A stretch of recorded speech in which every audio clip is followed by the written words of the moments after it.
Bien, buenas tardes de nuevo. Hoy es martes 17 de marzo del 2020. Vamos a hacer la sesión número 91 del alma, la cualidad de la vida. Hoy, por razones extraordinarias, no estamos en Amigos de la India, sino que hacemos la presentación por Skype. Por lo tanto, se está realizando la grabación vía Skype y espero que dé resultado y podamos utilizarlo mientras dure esta crisis del coronavirus. En la semana anterior trabajamos la sesión número 90 y primeramente siempre os pongo la primera diapositiva. Aquí hay una serie de nombres que hablan de la conciencia. Son, una vez los contamos, 42. Quiero que os miréis uno, que me digáis cuál es y después me decís el por qué. ¿Lo habéis mirado ya? Pues venga, ya me podéis indicar. El contemplador. ¿Por qué? Pues porque dados los momentos que vivimos, todo supongo que está contemplando qué nos sucede, qué nos está sucediendo, qué estamos viviendo, ¿no? ¿Qué estamos haciendo mal, no? Exactamente. Isabel.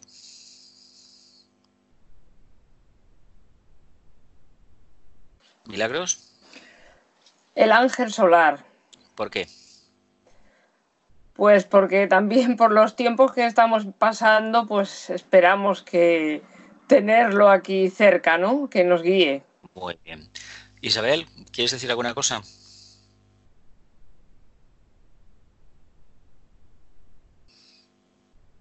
Bien, vamos a continuar. En esta diapositiva nos quedamos en la sesión anterior, en la número 90. Dice así: podría decirse que el proceso de llevar luz a los lugares oscuros comprende lógicamente tres etapas. Primero, el principiante y el aspirante se esfuerzan por eliminar el espejismo de su propia vida, empleando la luz de la mente. La luz del conocimiento es el principal agente disipador en las primeras etapas de la tarea, eliminando eficazmente los diversos espejismos que velan la verdad del aspirante. Podría decirse que el proceso de llevar la luz a los lugares oscuros comprende tres etapas, según el tibetano. La primera, principiante y aspirante, es decir, son dos términos sinónimos que hablan de aquellos estudiantes que se encaminan precisamente al sendero. De todas formas, el aspirante tiene un poco más de experiencia, a mi modo de entender, que el principiante. Se esfuerzan por eliminar el espejismo de su propia vida, empleando la luz de la discriminación, la luz del discernimiento, es la luz de la mente. Todos tenemos, en cierta medida, en nuestra vida personal, un espejismo. Espejismo es la dificultad que tiene el mundo, el vehículo emocional, de captar la realidad. Genéricamente se le llama espejismo a los espejismos de la mente y a los espejismos del mundo etérico, del mundo del cuerpo físico. Sin embargo, he de decir que estos espejismos del vehículo etérico se conocen con el nombre de Maya, a los del mundo emocional con el nombre de espejismos y a los del mundo mental con el nombre de ilusión. Dice, la luz del conocimiento es el principal agente disipador en las primeras etapas de la tarea. La luz del conocimiento, de ahí que el intelecto debe desarrollarse y se debe discernir adecuadamente. ¿Cómo? Haciendo comparaciones, haciendo análisis, pero no basándonos nunca en lo que me gusta o lo que me disgusta, sino en lo que la mente fría me señala. Dice, eliminando eficazmente los diversos espejismos que velan la verdad del aspirante. ¿Tenéis alguna duda o sigo para adelante? Necesitamos discernir, discriminar, para que esta luz del conocimiento sea una realidad en nuestro equipo de expresión, es decir, en nuestra propia personalidad. Bien, pasamos a la siguiente diapositiva. Segundo, dice el tibetano, el aspirante y el discípulo trabajan con la luz del alma. Dice, esta es la luz de la sabiduría, resultado de la interpretación de una larga experiencia que afluye y se mezcla con la luz del conocimiento. El aspirante y el discípulo trabajan con la luz del alma. Acordaos que en el primer punto hemos leído que el principiante y el aspirante lo hacen con la mente, con el conocimiento. Sin embargo, el aspirante y el discípulo trabajan con la luz del alma. La luz de la sabiduría es la luz de la intuición, ¿verdad? Dice, da por resultado de la interpretación de una larga experiencia que afluye y se mezcla con la luz del conocimiento. La luz de la sabiduría, resultado de la interpretación de una larga experiencia, afluye y se mezcla con la luz del conocimiento. Evidentemente es toda una cosa muy importante, es adaptación y muy específicamente experiencia. Dice, el discípulo y el iniciado trabajan con la luz de la intuición mediante la fusión de la luz del conocimiento, luz de la personalidad, y la luz de la sabiduría, la luz del alma. Es decir, las dos luces se juntan, se fusionan y nace la luz de la intuición, característica monádica. La luz es vista, conocida y captada. La luz de la sabiduría, luz del alma, la luz es vista, conocida y captada. Esta luz apaga las luces menores por medio de la radiación pura de su poder. Esta luz apaga las luces menores por medio de la radiación pura de su poder. ¿Qué creéis que quiere decir esto? ¿Tenéis alguna aportación? Bueno, pues que cuando una luz más grande se enciende, las otras quedan absorbidas por esa luz más potente, ¿no? Desaparecen prácticamente, desaparecen. Dice, esta luz, la luz de la intuición, apaga las luces menores, la de la personalidad y la del alma, porque vamos por etapas. Cuando el ser humano tiene conciencia netamente instintiva, no tiene ninguna luz, es el deseo, es decir, es una conciencia instintiva. Cuando empieza a tener una poca luz, significa es un poco conocimiento, una mente capaz de controlar sus emociones y sus instintos. Ahí tenemos la luz de la personalidad, esa es la luz del conocimiento.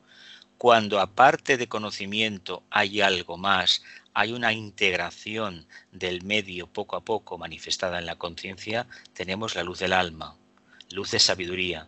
Y cuando las dos fusionan de forma armónica, tenemos la luz de la intuición, que es la luz precisamente monádica, la luz que nos llevará a la tercera iniciación. Por supuesto, nos lleva poco a poco a la segunda, nos lleva a la tercera y muy específicamente en la cuarta se acaba revelando completamente el potencial que tiene.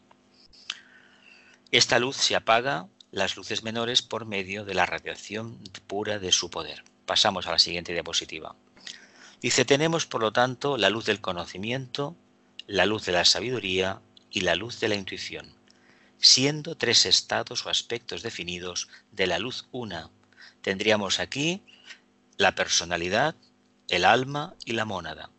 A la personalidad le correspondería el conocimiento, al alma le correspondería la sabiduría y a la mónada, en este caso, al átomo údico permanente, le correspondería la intuición.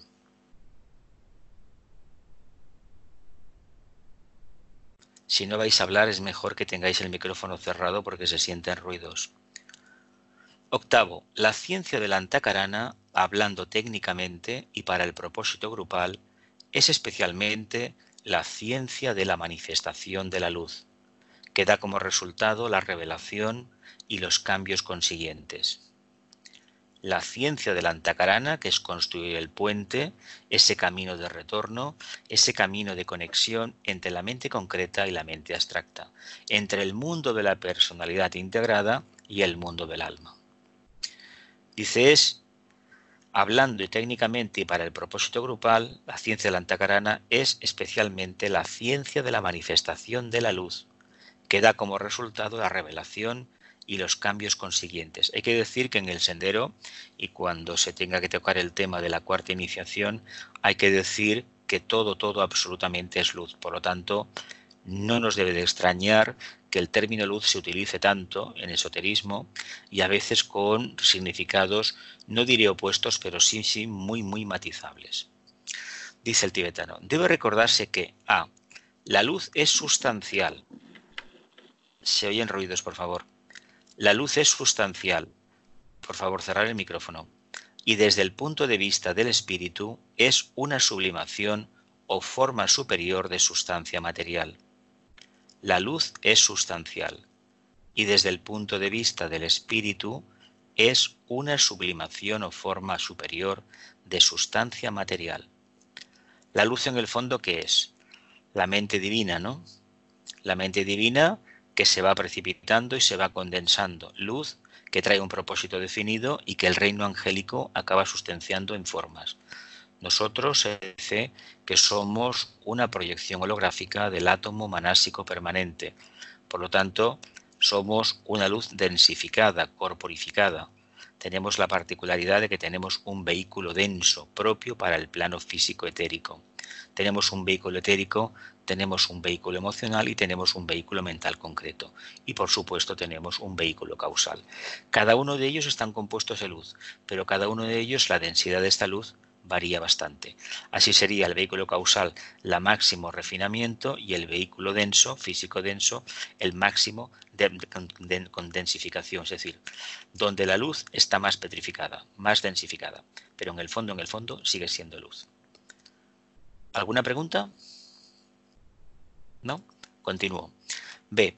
La luz es también la cualidad o la característica principal del alma en su propio reino y del cuerpo etérico, eventualmente un reflejo del alma en los tres mundos de la evolución humana. La luz es la cualidad o característica principal del alma en su propio reino. Es decir, que en el mundo causal la luz, el alma es pura luz. Pero es que esta luz, en un momento determinado de la evolución, debe transferirse directamente al vehículo etérico. ¿Por qué? Porque en el vehículo causal, o en el emocional o en el mental, esta luz no es percibible, ¿verdad?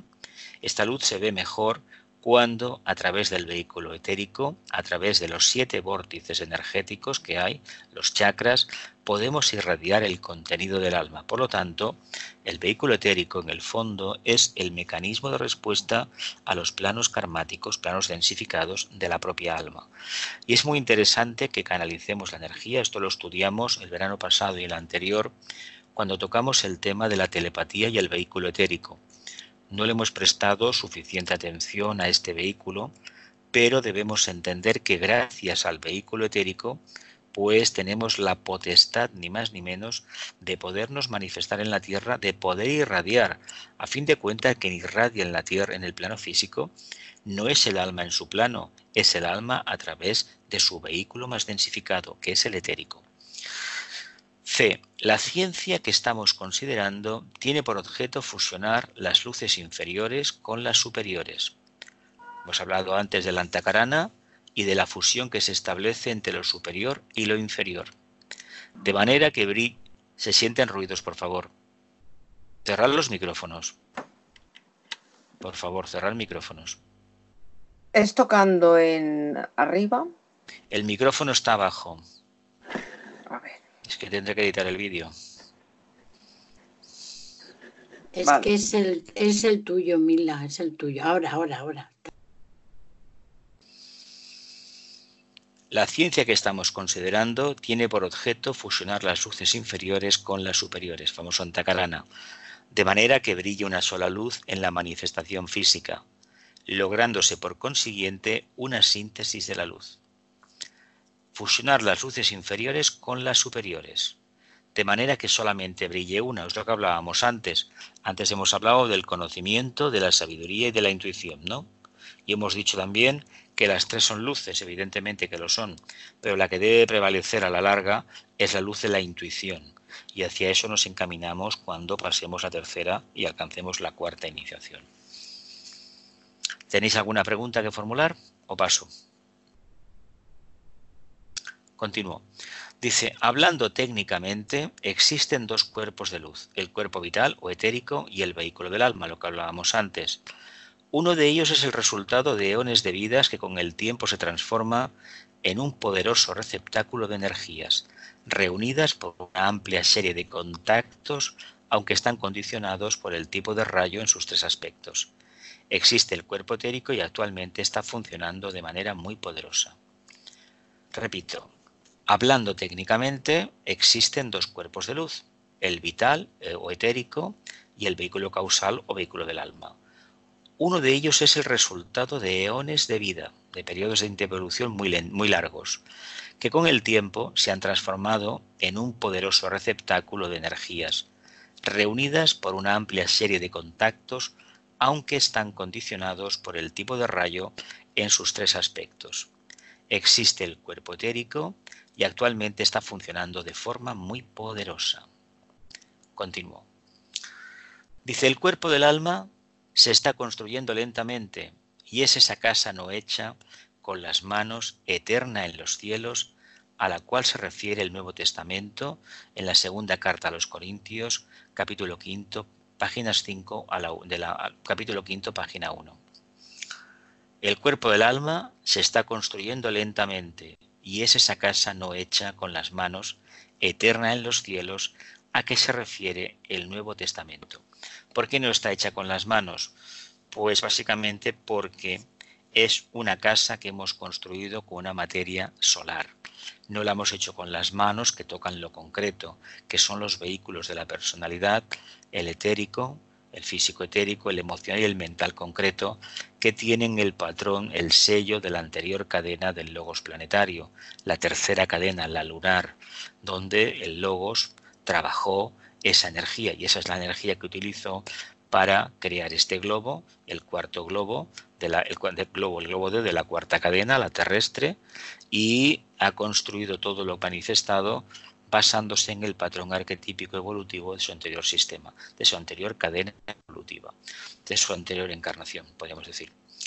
Dice, es interesante observar que el Antiguo Testamento se refiere al cuerpo etérico en el Eclesiastés, capítulo 12, versículos 6 y 7, y su construcción, y que el Nuevo Testamento trata de la construcción del cuerpo espiritual. El famoso Antiguo Testamento habla del cuerpo etérico. El cuerpo etérico, San Pablo lo define en una carta como el cuenco dorado. No sé si habéis leído algo sobre el tema del cuenco dorado. Yo tuve una experiencia en un quirófano, una operación, de ver ese cuenco que giraba y giraba en torno mío, y vi los golpes que tenía. No tenía grietas, afortunadamente, y eso quiere decir que mi vehículo etérico estaba un poquito tocado, nada más. Y el Antiguo Testamento habla de eso, y el Nuevo habla del cuerpo espiritual o el cuerpo de la luz. ¿Alguna pregunta? No, yo solo quería decir que esto es la casa iluminada de Cáncer, ¿no? Exactamente, la famosa casa iluminada, ese es el cuerpo causal. Lo que pasa es que en Cáncer no se construye.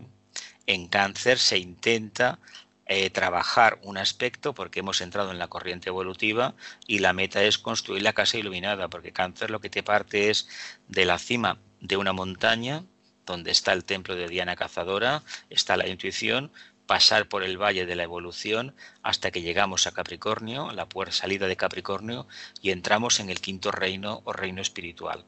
Es un viaje iniciático, parte de un arquetipo hasta la consecución del arquetipo. Todo esto es el camino sagitariano, de aspiración. Continuamos. Dice la 9. La luz o irradiación es el efecto de la interacción entre la vida y el medio ambiente.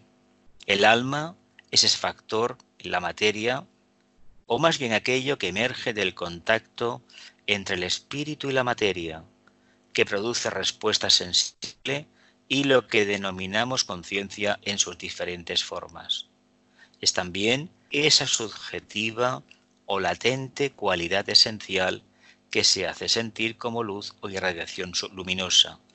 Constituye el yo que brilla desde adentro, característica de todas las formas. El yo que brilla desde adentro, característica de todas las formas. Vamos a empezar otra vez. Dice, luz o irradiación es el efecto de la interacción entre la vida y el medio ambiente. La vida, la conciencia, la forma y el medio ambiente, ¿no?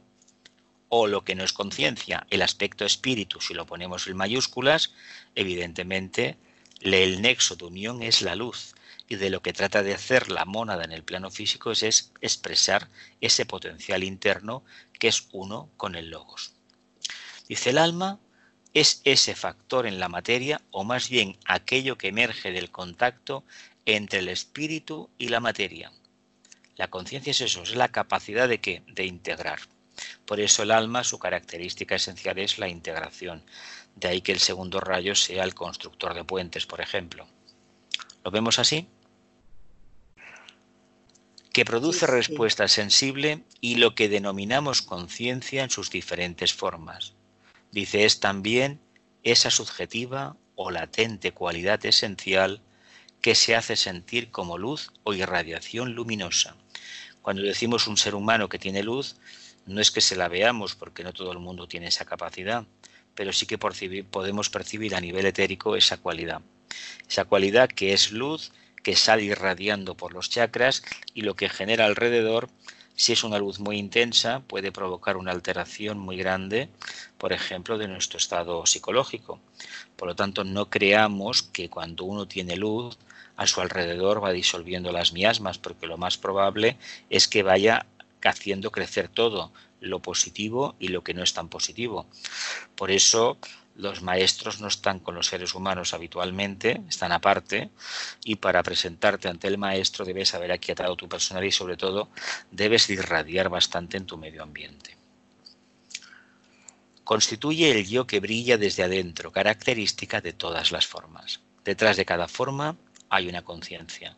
Y si son formas evolucionantes, es decir, las almas, las conciencias, trabajan, se desarrollan a través de formas que cambian periódicamente. Es decir, el tema de la reencarnación. La materia en sí y en su estado indiferenciado, antes de ser impulsada a la actividad mediante el proceso creador, no posee alma, por lo tanto no posee las cualidades de respuesta y de irradiación. Si la capacidad de respuesta es el alma, entonces hay que entender que la materia, hasta que no ha sido plenamente fecundada por el espíritu, no puede dar nacimiento a lo que sería la conciencia o el niño Dios. De ahí que en el tema de Virgo, el sexto trabajo de Hércules, este tema quede bien claro. La que hace la conciencia es ni más ni menos el nacer de ¿qué? De la unión del Padre, el espíritu, la mónada, con la madre, la materia, la personalidad. De hecho, cuando la personalidad más o menos comienza a perfilarse y llega a integrarse, indica que el alma se está manifestando. Lo que probablemente no aparezca todavía esas cualidades que tradicionalmente y por la era de Piscis asociamos a la presencia del alma, como son el amor o la bondad. Sin embargo, el amor significa, en segundo rayo también es un profundo sentido de responsabilidad. Y eso es algo que el sexto rayo o los seguidores del sexto rayo, devocionales, místicos, instintivos, todavía no acaban de percibir. La actividad mediante el proceso creador no posee alma, por lo tanto, no posee las cualidades de respuesta y de irradiación. Solo cuando en los procesos creador y evolutivo ambos entran en conjunción y fusión, aparece el alma y otorga a estos dos aspectos de la divinidad la oportunidad de manifestarse como Trinidad, de demostrar sensibilidad y de irradiar luz magnética. Nosotros se nos ha enseñado continuamente que, bueno, que tenemos tres vehículos, una tríada inferior y que luego tenemos una tríada superior. Hay que ser muy honesto y decir que eso existe en potencia, que de lo único que sí que podemos dar fe es del átomo de esto manásico permanente, que somos una proyección de ese átomo, que tenemos una mente concreta, pero tampoco tenemos una experiencia definida o clara o mínimamente científica, solamente por lecturas, por estudios, por pequeñas revelaciones de lo que supone el cuerpo causal, que está precisamente en el tercer subplano del plano mental. Por lo tanto, ese subplano, en el primero está el átomo manásico permanente. Pero es que la conciencia a esos niveles para nosotros sería depender ni más ni menos del átomo búdico. Lo que hoy en día llamamos conciencia es ese punto que está en el cuarto subplano del plano mental, que nos hace percibir lo que es la mente abstracta, el lugar de donde está el cuerpo causal, que es el tercero, y muy especialmente conocemos muy bien la parte que está por debajo, la mente concreta, el vehículo emocional y el físico etérico. Esa es la conciencia para nosotros, la meta que la jerarquía tiene para nosotros, para la humanidad en general. Sin embargo, cuando se lleva un tiempo recorriendo el sendero, uno percibe que lo que debe preponderar es la luz que emana precisamente de la mente abstracta y muy especialmente del átomo búdico permanente. No olvidemos que la tercera iniciación es el control total de la mente concreta. y la cuarta es la mente abstracta. Por lo tanto, quiere decir que el aspecto manásico queda en segundo plano a partir de la cuarta iniciación y solamente funciona la intuición. De hecho, para conseguir la cuarta, solamente la intuición te va revelando el misterio. ¿Continúo? ¿Tenéis alguna pregunta sobre esta filmina? ¿No? Vamos a para adelante. Dice, se podría decir que solo cuando predomina el aspecto alma, el mecanismo de respuesta, la naturaleza forma del hombre, cumple totalmente su destino. Entonces es posible que brille la luz en toda su pureza y se difunda la verdadera irradiación magnética. Hablando en forma simbólica, en las primeras etapas de la evolución humana, el hombre no responde y es inconsciente, así como lo es la materia en las primeras etapas del proceso formativo. Alcanzar la plena percepción es lógicamente la meta del proceso evolutivo. Hablando nuevamente en forma simbólica, el hombre sin evolución no emite ni manifiesta luz. La luz de la cabeza es invisible, aunque los investigadores clarividentes verían un tenue fulgor de luz dentro de los elementos que constituyen el cuerpo y la luz en los átomos que constituyen la forma. Vamos a repetirlo. Dice, podría decirse que sólo cuando predomina el aspecto alma, el mecanismo de respuesta, es decir, la personalidad del hombre, cumple totalmente su destino.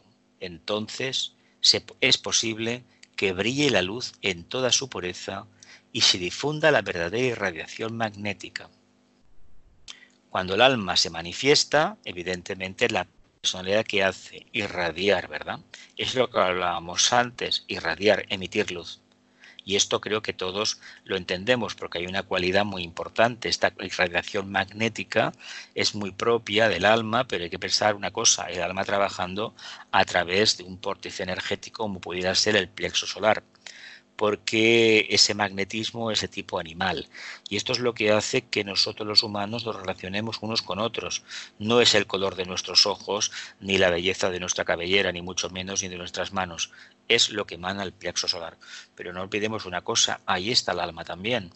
Ahora bien, poco a poco iremos viendo que esa luz, esa capacidad va menguando y lo que va irradiándose es algo que procede de los chakras superiores.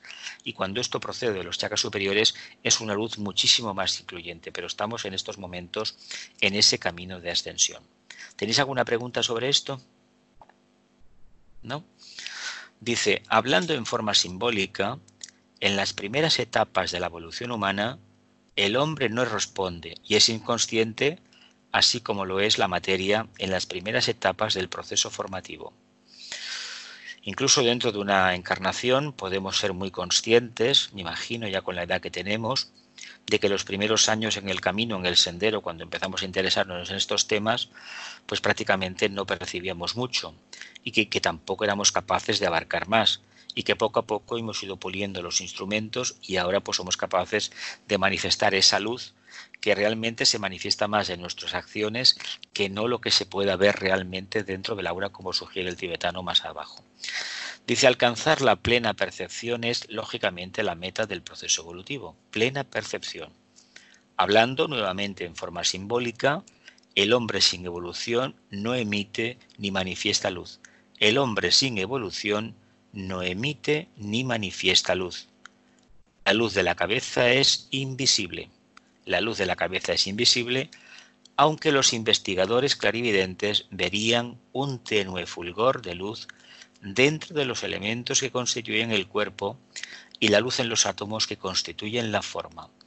Hay que decir que para llegar a ver la luz encima de la cabeza se percibe, no es tan complejo. Otra cosa es que se interpreten colores y sepa decir qué es, porque eso es bastante cambiante. Y no pensemos que es que tenemos ahí un foco que está continuamente irradiando. Más bien fluctúa. Y en tanto ver la luz en los átomos que constituyen la forma, bueno, eso es más complejo. Yo no creo que tanta gente lo pueda ver, pero bueno, no voy a ponerlo en duda. Pasamos a la siguiente diapositiva. Dice, a medida que avanza la evolución, estos puntos de luz oscura intensifican su brillo. A medida que avanza la evolución, Estos tenues puntos de luz oscura intensifican su brillo. La luz dentro de la cabeza fluctúa a intervalos durante la vida del hombre medio y se convierte en luz brillante al penetrar en el sendero del discipulado. La luz dentro de la cabeza fluctúa a intervalos durante la vida del ser humano medio, tipo medio, y se convierte en luz brillante cuando uno se introduce en el sendero del discipulado. Es decir, existe una técnica de meditación, existe una técnica de servicio, existe una técnica de estudio y de recapitulación. Por lo tanto, todo eso se conforma con un modo de vivir y evidentemente da la opción de irradiar esa luz. Pero ya estás con los dos pies en el sendero. Dice, cuando llega a ser un iniciado, la luz de los átomos es tan brillante y la luz de la cabeza tan intensa, estimulando paralelamente los centros de fuerza del cuerpo, que aparece el cuerpo de luz. Oportunamente, este cuerpo de luz llega a exteriorizarse y a ser de mayor importancia que el cuerpo físico denso tangible. En este cuerpo de luz, el verdadero Hijo de Dios mora de forma consciente. Vamos a repetir.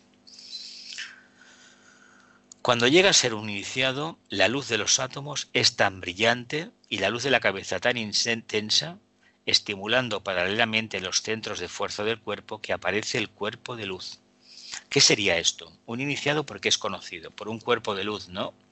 Y en el fondo, ¿qué sería? ¿No sería el vehículo etérico que está irradiando plenamente? Pregunto, porque si no, ¿cómo veríamos este cuerpo de luz? Y no olvidemos que cuando se pasa a la cuarta iniciación, se le enseña al discípulo que ha pasado la prueba, al Arat, a construir un cuerpo ficticio, un Mayavirupa, que alimenta vía antagarana. Una antagarana, un hilo de luz, lo proyecta y acaba manifestándose ese cuerpo de luz, que tiene apariencia densa, que se puede ver, se podrá tocar, pero en el fondo el interesado sabe de qué está construido. ¿Lo vemos? Dice, oportunamente, este cuerpo de luz se llega a manifestar y a ser de mayor importancia que el cuerpo físico denso tangible. En este cuerpo de luz, el verdadero Hijo de Dios mora de forma consciente. O sea, dime. No, perdona, cuando has dicho que solamente el interesado sabe de qué está construido, ¿qué queremos decir? Pues ni más ni menos que él sabe cómo lo ha hecho, qué tipo de energía ha utilizado, qué porcentajes del átomo etérico permanente y una pequeña porción, según dice Tibetano en esta misma obra, este recopilatorio de la luz del alma, la cualidad de la vida, de materia densa. Es decir, por eso la forma que tiene, es un porcentaje ínfimo de lo que fue la última encarnación.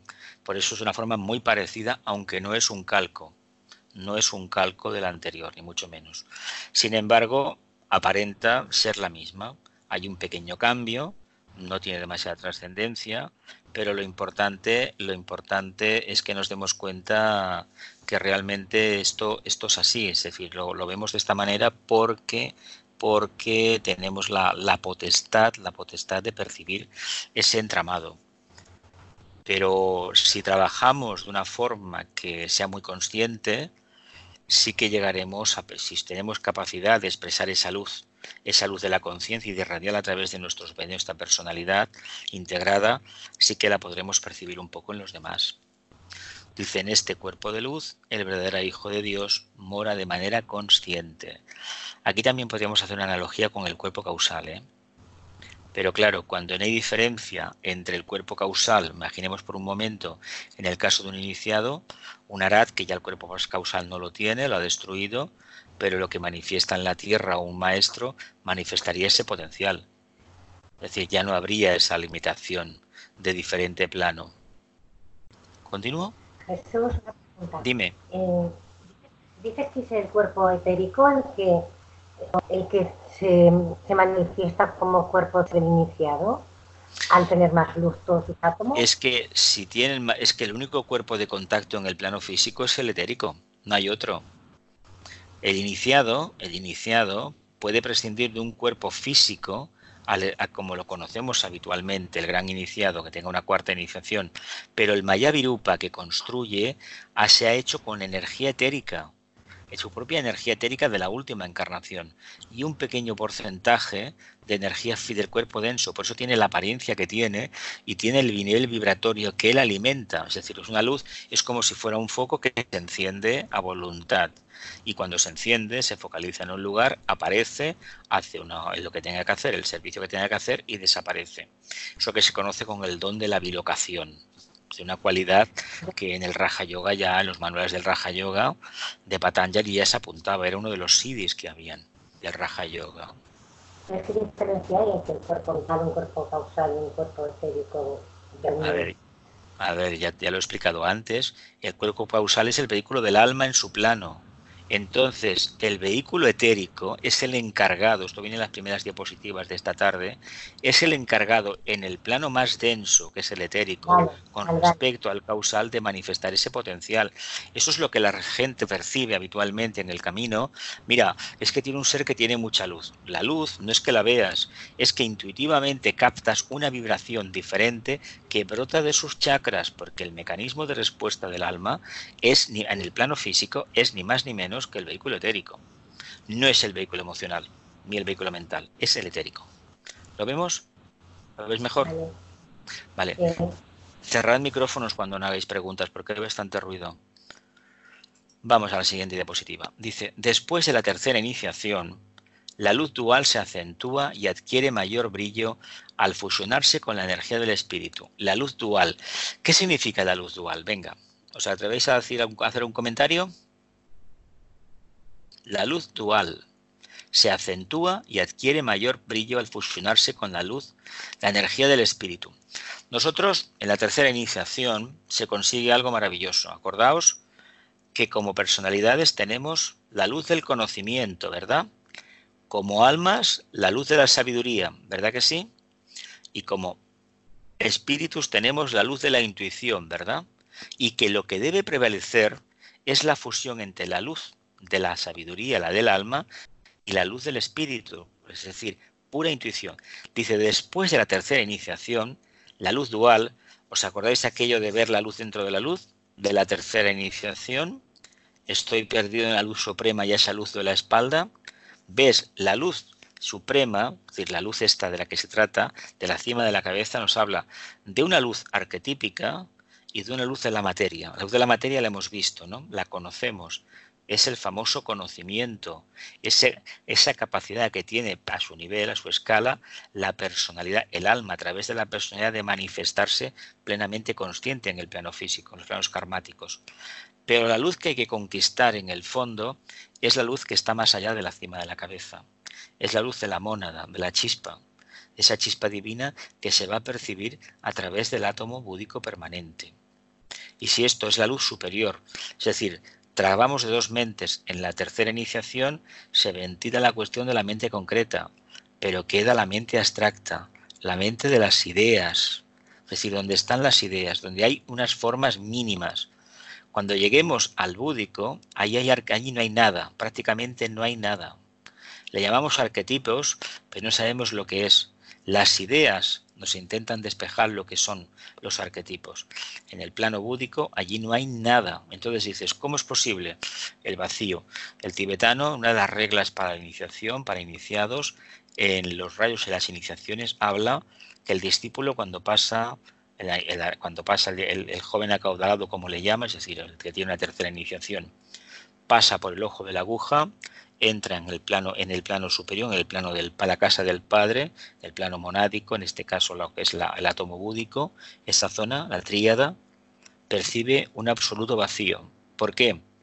Porque no hay nada, solamente existe una conciencia divina y se trata de que él, con su potencial y su desarrollo interno, manifieste en el mundo el servicio oportuno y pueda llevar a cabo lo que internamente ha percibido, constituyendo grupos, dando orientación en un campo o en otro, no creando organizaciones, sino presentando la verdad acorde a lo que ha intuido, pero no ha visto, porque no hay sentidos y tampoco hay una mente que los pueda concretar en algo práctico.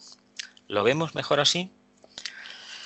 Dice, esto realmente no significa admisión de una tercera luz ni su combinación, sino avivar la luz de la materia y la luz del alma, lo que hablábamos antes, la luz de la personalidad y la luz de la conciencia, para que adquieran una mayor gloria mediante el aliento del espíritu. Al final la que prevalece es la luz de la intuición, la luz de la mónada a través de su vehículo búdico.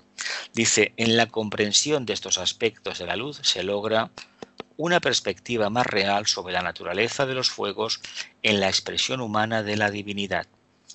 En la comprensión de estos aspectos de la luz se logra una perspectiva más real sobre la naturaleza de los fuegos en la expresión humana de la divinidad. ¿Alguna cosa? Pasamos. Los fuegos pertenecen a la luz, están dentro de la luz, entonces. ¿Qué son los fuegos para ti? Todo es luz.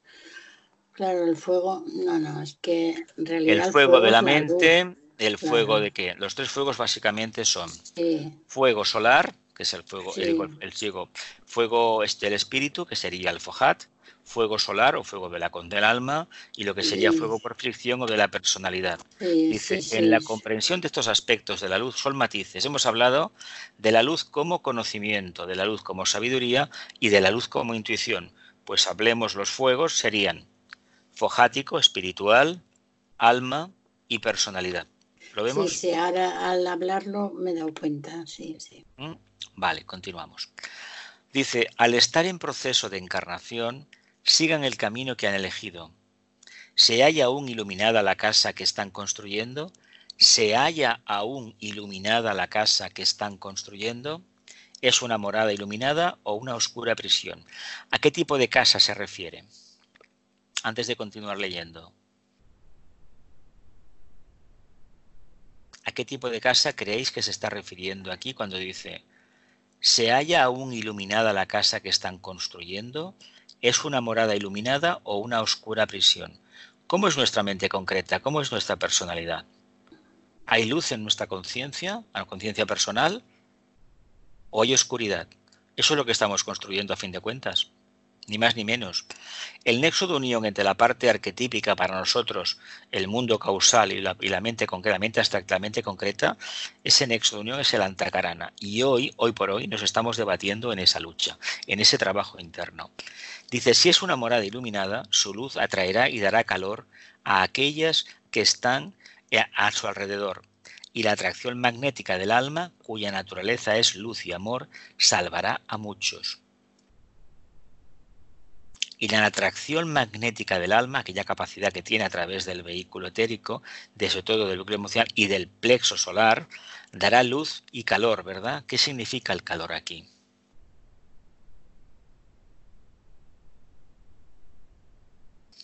¿Por qué dará calor? ¿Qué quiere decir calor? Aliento, ¿no? Porque irradia, ¿no? Irradia. Enseñanza, conocimiento. Enseñanza, amor, comprensión, integración, pero ojo que trabajamos con los chakras de la personalidad, la parte más densa. Continúo. Dice, si todavía son almas aisladas, tendrán que pasar por los horrores del aislamiento y la soledad más absolutos, recorriendo solos el oscuro camino del alma. Bueno, hoy por hoy no estamos en esta etapa, trabajamos en grupo y en cierta medida nos debatimos entre vivir momentos oportunos de soledad, porque creemos que aislándonos estamos mejor, pero básicamente creo sinceramente que predomina el contacto con el alma. Más que nada porque somos animales, es decir, animales conciencias, que necesitan al grupo para evolucionar. Dice, no obstante, siguiente diapositiva, este aislamiento, soledad y separación en la oscura noche son parte de la gran ilusión. Es decir, que la soledad y la separación es una ficción, no existen en realidad. Es un proceso de expansión de conciencia, pero para los humanos la gran ilusión es una falsa percepción mental de todo el proceso, y es verdad. Hay que dar fe, por lo menos en mi caso, de que aparentemente te ves como separado y aislado, pero en el fondo es mentira. Es decir, esta es la idea del Dios inmanente y del Dios trascendente. El Dios que no se manifiesta y el Dios que se manifiesta. El que no se manifiesta es el que está dentro de todo, que no lo vemos, y el Dios que manifestamos es el Dios trascendente. De hecho, son las dos caras de la misma moneda, la evolución. A nosotros, a los humanos, nos corresponde resolver esta cuestión de esta gran ilusión y, por ejemplo, actuar como Dios trascendente, es decir, revelar este misterio en nosotros mismos. Y en el fondo nos daremos cuenta que sí que era una ilusión, una falsa percepción, pero mientras no tengamos ese conocimiento o esa comprensión o esa intuición, no nos haya sido revelada todavía, pues no tenemos por qué repetir palabras de otros, ¿eh? No cometamos el error de decir que todos somos hijos de Dios cuando no tenemos ni idea de lo que eso significa. Dice, es una ilusión en la cual toda la humanidad está sumergida como preparación para la unidad, libertad y liberación. Algunos se pierden en la ilusión sin saber qué es la realidad y la verdad. Algunos se pierden en la ilusión sin saber qué es la realidad y la verdad.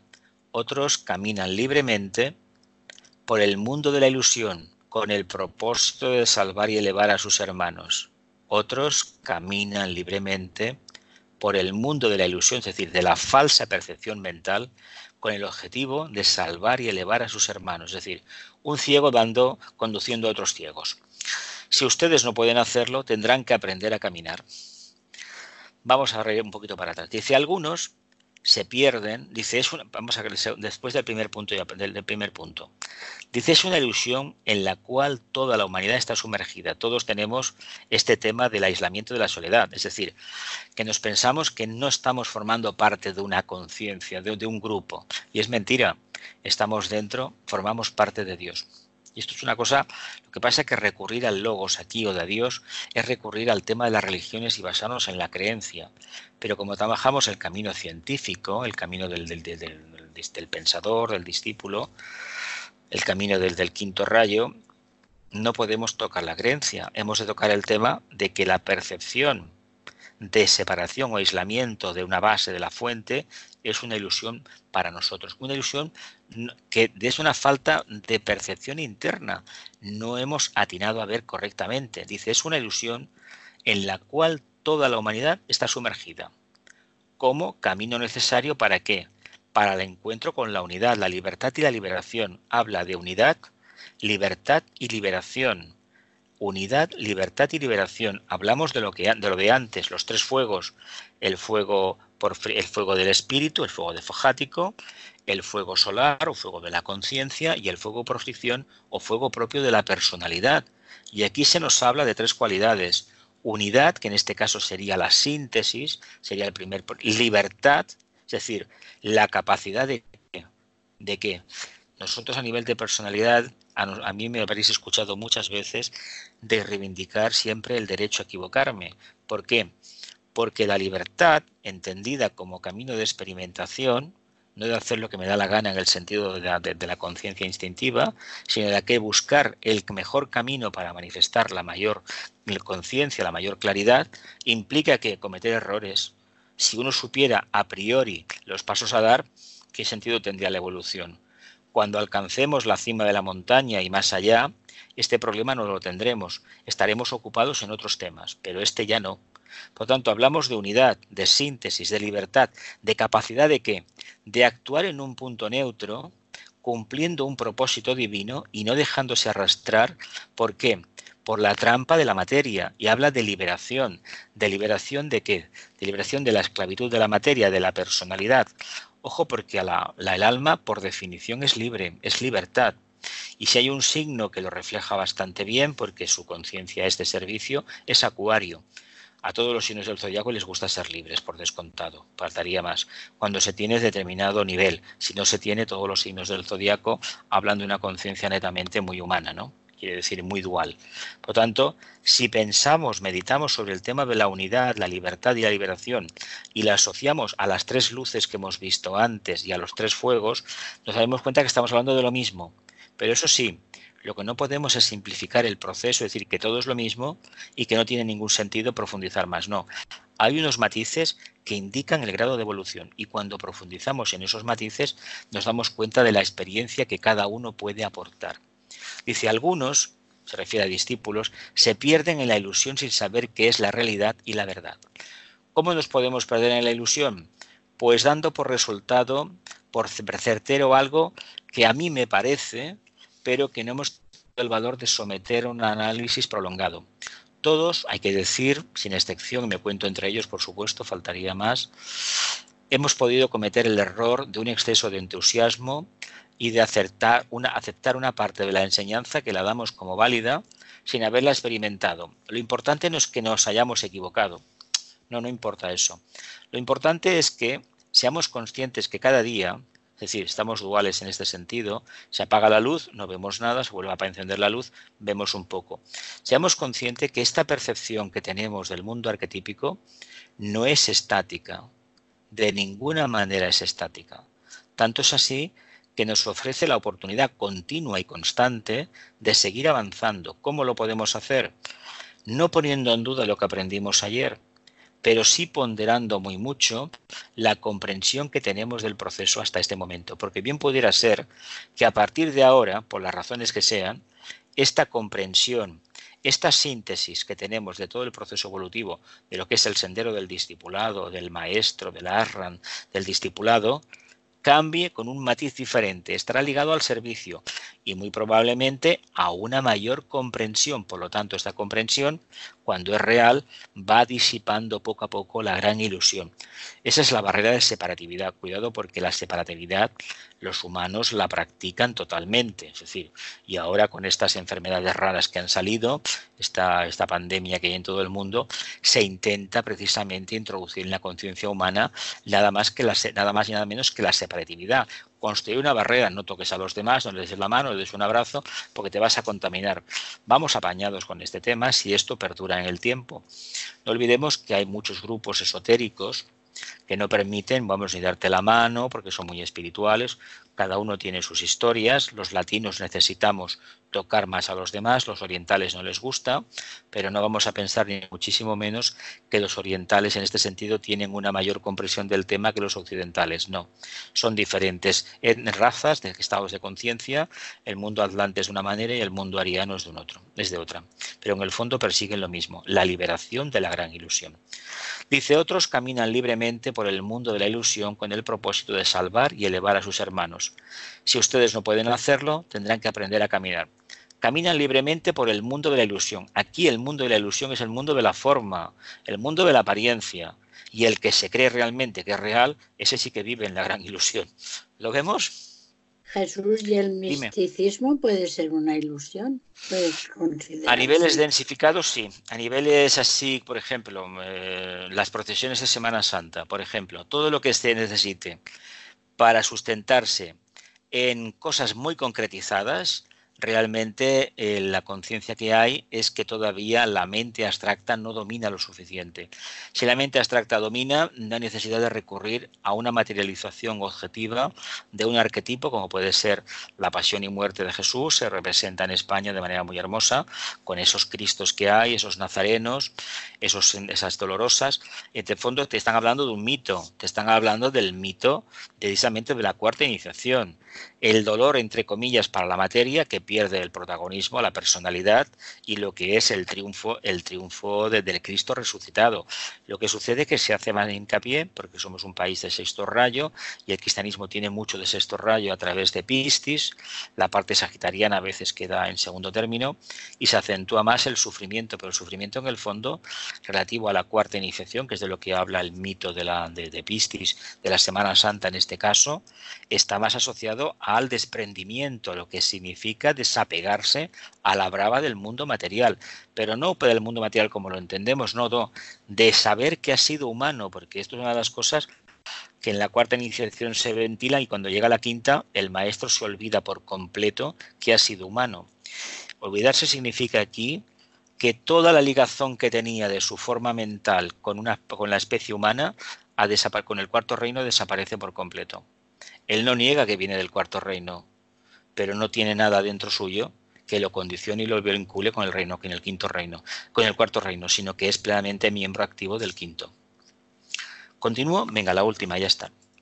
Dice, la luz del alma. Dice, la atención del maestro es atraída hacia un individuo por el brillo de su luz interna. La atención del maestro es atraída hacia un individuo por el brillo de su luz interna. Si os fijáis, En esta diapositiva, que ya os digo siempre que las diapositivas, primero pongo las diapositivas y luego voy poniendo con los ojos cerrados los textos, como voy copiando los del libro, pues viene como anillo al dedo, ¿verdad?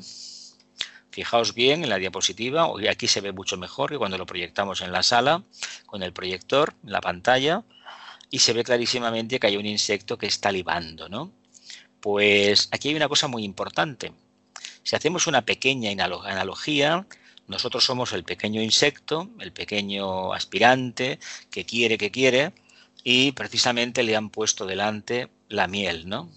El maestro ha lanzado algo, ¿verdad? ¿Quién coge el testigo? Aquel que está preparado.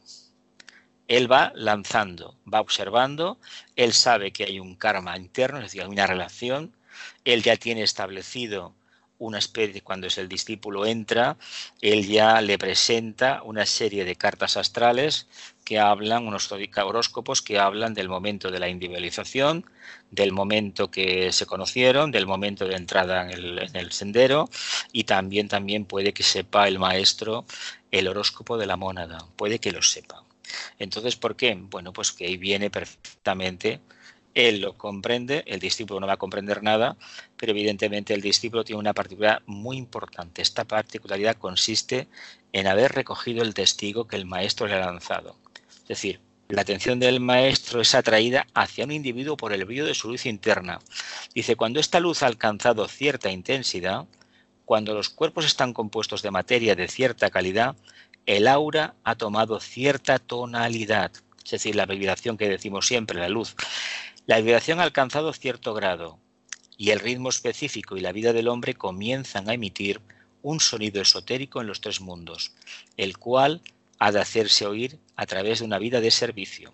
Si no hay servicio, es decir, no hay libre manifestación del alma en cualquier faceta laboral de la tierra, de la vida, no hay posibilidad de que el maestro contacte contigo. Dice entonces, determinado maestro lo somete a prueba, aplicándole una vibración más elevada y estudiando cómo reacciona a ella. Es decir, nos van aplicando que el voltaje, ¿no? Si el voltaje cada vez es más alto, evidentemente la máquina pues da más resultado, ¿no? Dice, cuando el maestro elige un discípulo, lo hace regido por el karma del pasado y su antigua vinculación con él, por el rayo en que ambos se encuentran y la necesidad del momento. Fijaos cuántas circunstancias se han de cumplir bien a rajatabla, plenamente, para que el maestro se fije en ti y te acepte. ¿Tenéis una última pregunta antes de acabar? ¿No? ¿Hacemos un silencio? ¿Un mantra? Que la luz. La luz. Que la luz. La luz.